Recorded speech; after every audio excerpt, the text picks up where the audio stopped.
राधे राधे दोस्तों। क्या हर कर्म का फल मिलता है? श्री कृष्ण ने बताया कर्म का अटल नियम। क्या है कर्म का अटल नियम?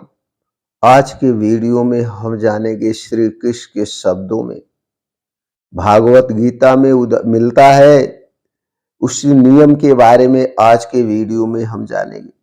दोस्तों, कुरुक्षेत्र की युद्ध भूमि में जब अर्जुन ज्ञान के मार्ग पर आगे बढ़ रहे थे, तब उनके मन में एक और गहरा प्रश्न उठा। अर्जुन ने पूछा, हे श्री कृष्ण, क्या हर कर्म का फल निश्चित होता है? तब श्री कृष्ण ने एक ऐसा सिद्धांत बताया जो पूरे ब्रह्मांड के नियम को समझाता है, कर्म का सिद्धांत। श्री कृष्ण कहते हैं, जैसा कर्म करोगे वैसा ही फल पाओगे। यह प्रकृति का अटल नियम है। जैसे बीज बोया जाता है वैसा ही पेड़ उगता है। अगर आप आम का बीज बोओगे तो आम ही मिलेगा, इमली नहीं, नीम नहीं। अक्सर लोग कहते हैं, मैंने अच्छा किया फिर भी बुरा क्यों हुआ? श्री कृष्ण बताते हैं, हर कर्म का फल तुरंत नहीं मिलता है। कुछ कर्म तुरंत फल देते हैं, कुछ समय बाद कुछ फल देते हैं और कुछ अगले जन्म में फल देते हैं, लेकिन मिलता हर कर्मों का फल है। कर्म का लेखा जोखा कभी समाप्त नहीं होता और न इसमें कोई भूल चूक होती है।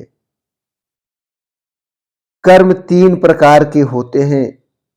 भगवान श्री कृष्ण ने कर्म को तीन भागों में समझाते हैं। पहला है संचित कर्म, पिछले जन्मों के कर्मों का संग्रह। दूसरा है प्रारब्ध कर्म, वही कर्म जो इस जन्म में फल दे रहे हैं। तीसरा है क्रियामाण कर्म। क्रियामाण कर्म का मतलब है जो कर्म हम अभी कर रहे हैं, आज का कर्म कल का भाग्य बनाता है।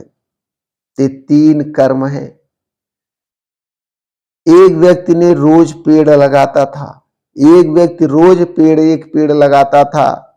लोग उसका मजाक उड़ाते थे, लेकिन वर्षों के बाद वही पेड़ गांव को छाया और फिर फल देने लगा।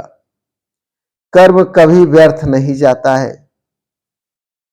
तो क्या कर्मों से मुक्ति कैसे पाए, इसका कोई साधन है? तब अर्जुन पूछते हैं, अगर हर कर्म फल देता है तो मुक्ति कैसे मिले? तब श्री कृष्ण कहते हैं, जब कर्म निस्वार्थ भाव से किया जाता है, जिसमें कोई स्वार्थ ना हो और फल की इच्छा भी नहीं होती, तब वह कर्म बंधन नहीं बनता। यही कर्म योग है। तो आज के जीवन का संदेश क्या है दोस्तों? अच्छे कर्म करते रहें, फल की चिंता छोड़ दें, हर कर्म जिम्मेदारी से करें और याद रखें, आज का कर्म ही कल का भाग्य बनेगा। आज का कर्म ही कल का भाग्य बनेगा। तो दोस्तों, कर्म से बड़ा कुछ नहीं है और प्रकृति इसका लेखा जोखा बहुत सही तरीके से रखती है। तो कभी भी किसी का हमें बुरा नहीं सोचना चाहिए। करने की तो बात ही छोड़ दीजिए, आप अपने हिसाब से चलिए। दूसरा क्या कर रहा है वो बदले की भावना मत रखिए। राधे राधे, जय श्री कृष्ण।